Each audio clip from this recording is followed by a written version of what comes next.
Welcome back to Shoop Speaks, everybody. On this channel, we talk about happiness, how to find it, where to look, where not to look, and how to overall live a better life in your day-to-day activities.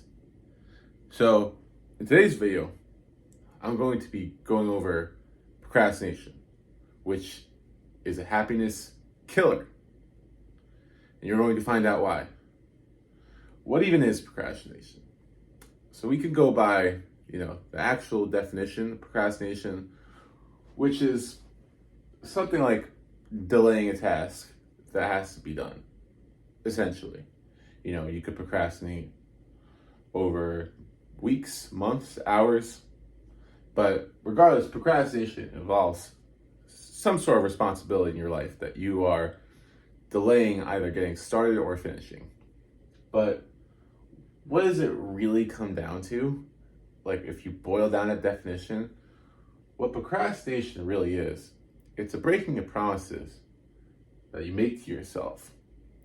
You tell yourself, I'm going to do this, but later. And then if you do that again and again, what you're telling yourself is that you don't have priorities in your life. That your only priority is what you feel like doing at the moment. Which, hey, power to you if that's what you want to do. But if you ever want to seriously accomplish something, if there's something you want to change about yourself, if there's a goal that you're trying to hit, then procrastinating on anything is a horrible habit to develop. Now, why does procrastination happen?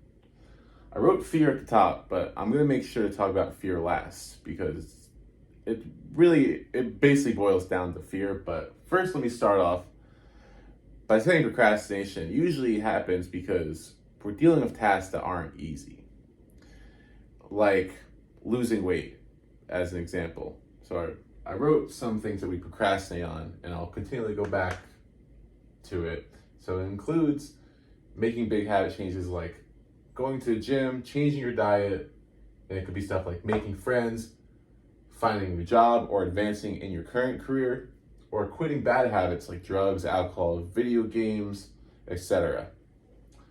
So all of this stuff right here, if you're at a low level in any of these habits, then making this change isn't easy at all. It can also involve something on a micro level. Let's say your toothbrush broke and you don't have a toothbrush in your house, you need to go get it.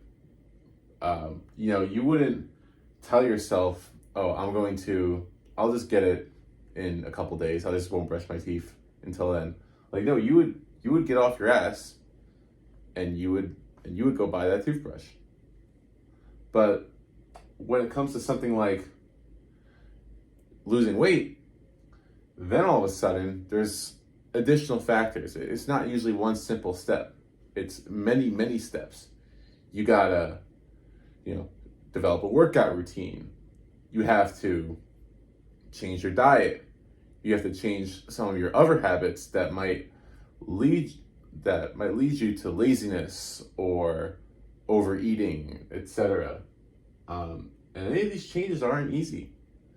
And then when you try to implement habits, other things become more appealing. So would I rather start my diet today? Oh, but you know what? That hamburger sounds really good. I'm going to go get that hamburger and I'll start tomorrow because that hamburger feels good right now. What these two things combined, what really is going on here is there's a fear. There's a fear of change. Big time. And why do we fear change?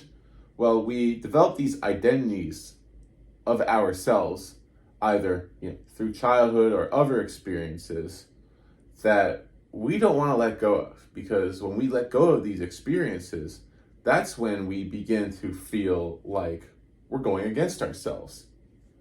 We're starting to, our brain makes it feel like we are going against the grain. And this can drive people crazy. But really, you have to dive into this fear if you ever want to get over procrastination.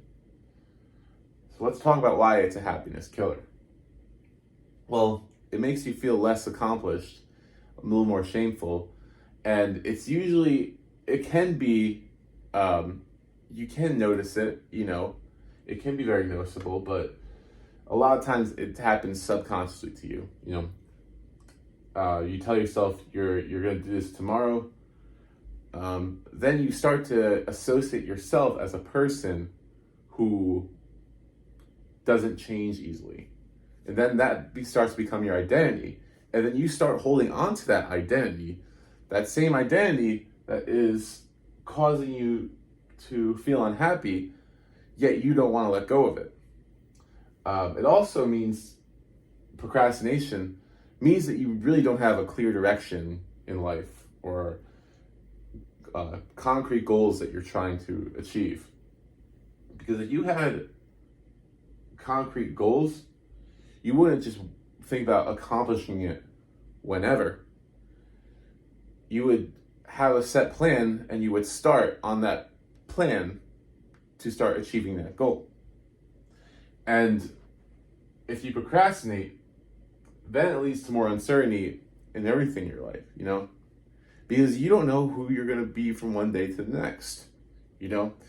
If you say that you're going to, start a YouTube channel and you never upload that first video, then you never know when that perfect hint of motivation is going to hit you. And your life just becomes unpredictable. You never know who you're going to be from one day to the next. All right, you probably have an idea of what procrastination is. I probably made you feel bad enough already about your habits. Hopefully, because when you feel bad, it'll at least maybe be a trigger to change. But we're going to go over to the side of the board. I wrote down 4 things on how you can break this procrastination cycle. And I wrote here at the top, meditate. What? Meditate? How is that going to help me achieve my goals? Well, meditation does. When you sit down and all you do is focus on your breathing, what you will notice when you start to meditate is that thoughts will come up. And it doesn't matter if they're positive or negative, you will have thoughts that come up. And a lot of times what comes up in your head are things that you have to do for the day. But the point of meditation is that the only task that you are focused on right now is breathing. But you acknowledge that that thought is there and move on from it, so that during the day, you're like, hey, I was thinking about that before. You know what? I'm going to start working towards that. And we're going to get to that in step 3. But what's more important before we get to step 3 is to go to number 2, which is cut mental waste as much as possible. And there's so much mental waste out there. A lot of it has to do with these bad habits that I had previously talked about in another video and down here as well. But mental waste doesn't necessarily have to be the stereotypical bad habits like drugs and alcohol and video games. It can also be stuff like gossip or doing tasks that are unnecessary and not something that you want to do. Or, like stuff like responding to emails or just checking Facebook, a lot of times we go to these distractions to take ourselves away from the bigger picture. Why? Because of fear. Because of fear of change. We fear getting started because we fear failing. We may also fear being successful. A lot of people fear being successful because that also means a change in their identity. Finding out what your mental wastes are and then working towards slowly removing them out of your life will greatly affect your desire to procrastinate. Because you cut out those things and you're not really left with much else but to do the important tasks that you want to do. And then we go to number 3, which is focused entirely on whatever your goal is. It's not, if you're trying to lose weight, it's not to lose 5 pounds tomorrow. It's not to only eat vegetables tomorrow. It's do one small thing in relation to your big goal every day. So that might be today, well, usually when I come home at night, I will, have some cookies before bed. And it usually makes me feel gross in the morning. So I'm just going to focus on, instead of eating cookies at night, I'm going to eat mixed nuts or some fruit instead. You just start doing that every day. And then that fruit or that nuts, whatever you choose, feels good. And you're like, I like that. You know what? I usually get fries at the work cafeteria. Instead, I'm gonna get salad on the side instead. And then you start doing that. You incorporate that into your life. And then you don't try to do anything else. You don't, like I mentioned before, you don't want to change multiple things at one time because it's unsustainable.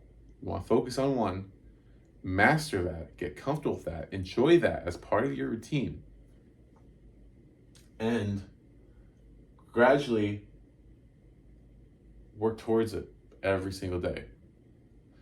It's not procrastinating if you haven't hit your goal yet. It's only procrastinating if you don't take any single action towards it, I'll give you a personal example. You see this whiteboard behind me in this very room that I'm in? Well, did you know that I picked out the room that I wanted to live in because I wanted to start making videos just like this one. I put the whiteboard here on this space and I bought the markers, and it sat here for months and months and months because I didn't take the simple action of picking up the phone, writing stuff on the whiteboard, and recording the video. Taking those simple actions goes a long way because eventually you will start to become the person you want to be as you slowly form those habits. You will start to desire the positive outcomes more because the positive outcomes feel more rewarding. The last thing I want to talk about is understanding your brain. Your brain is a fantastic slave, but a terrible master. I forgot who quoted that, but I love that quote. And I really didn't understand it for the longest time, but let me break it down for you real quick.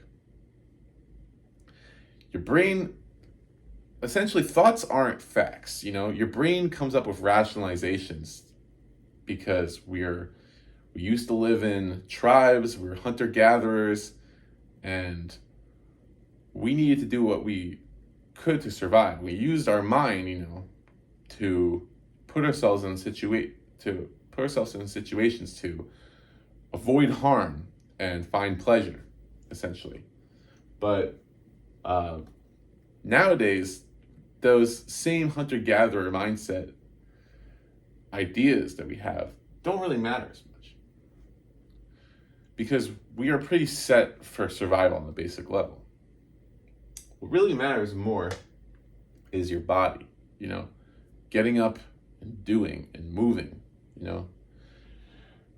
Your brain is going to tell you stuff such as,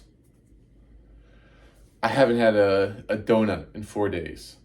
I really want a donut.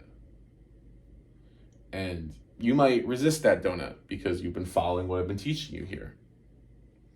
And then you'll get to the 5th day of not having a donut. And your brain might start melting down and might send you into a panic mode. But what you gotta realize is frame yourself simply as someone who is doing a task, Your brain is not used to not having that donut, and it will freak out. But if you just reframe the situation and say, I'm simply a person who doesn't eat donuts. You identify yourself as a person who is healthy.